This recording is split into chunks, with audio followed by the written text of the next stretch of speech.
हमारी पृथ्वी पर ना कुछ बहुत बड़ा हो रहा है और इसका सिग्नल मिला इथियोपिया की एक घटना से।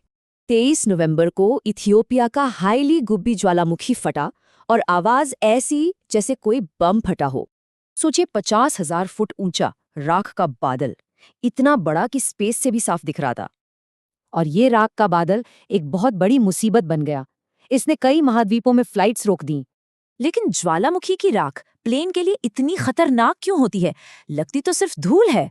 क्योंकि ये सिर्फ धूल नहीं है, इसमें चट्टान, कांच और क्रिस्टल के छोटे छोटे नुकीले टुकड़े होते हैं। ये नुकीले कण कॉकपिट की खिड़की पर सैंडपेपर की तरह रगड़ते हैं और पायलट को दिखना बंद हो जाता है।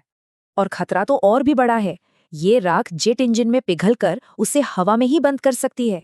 तो सवाल ये है कि हजारों साल पुराना ज्वालामुखी अचानक इतनी ताकत से क्यों फटा? क्योंकि ये सिर्फ एक ज्वालामुखी की बात नहीं है। पूरा का पूरा अफ्रीकी महाद्वीप 2 हिस्सों में टूट रहा है। इसे समझने के लिए हमें जमीन के नीचे की टेक्टोनिक प्लेट्स को समझना होगा।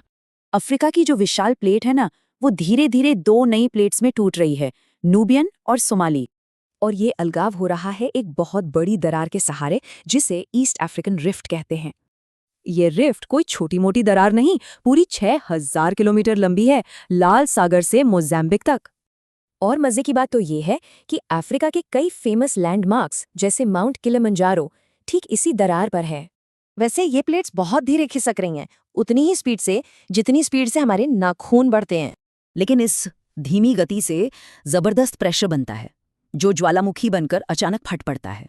और हाल में ऐसी कई घटनाएं हुई हैं जो बताती हैं कि ये रिफ्ट काफी एक्टिव है। तो आगे क्या होगा? इस अफ्रीकी महाद्वीप का भविष्य क्या है? वैज्ञानिकों का अनुमान है कि 50 से 100 लाख सालों में अफ्रीका पूरी तरह से 2 हिस्सों में टूट जाएगा। ये जो ईस्ट अफ्रीकन रिफ्ट है, ये चौड़ी होगी, इसमें समुद्र का पानी भरेगा और एक नया सागर बन जाएगा। मतलब हम अपनी आंखों के सामने पृथ्वी का नक्शा बदलते हुए देख रहे हैं, एक नए महासागर का जन्म।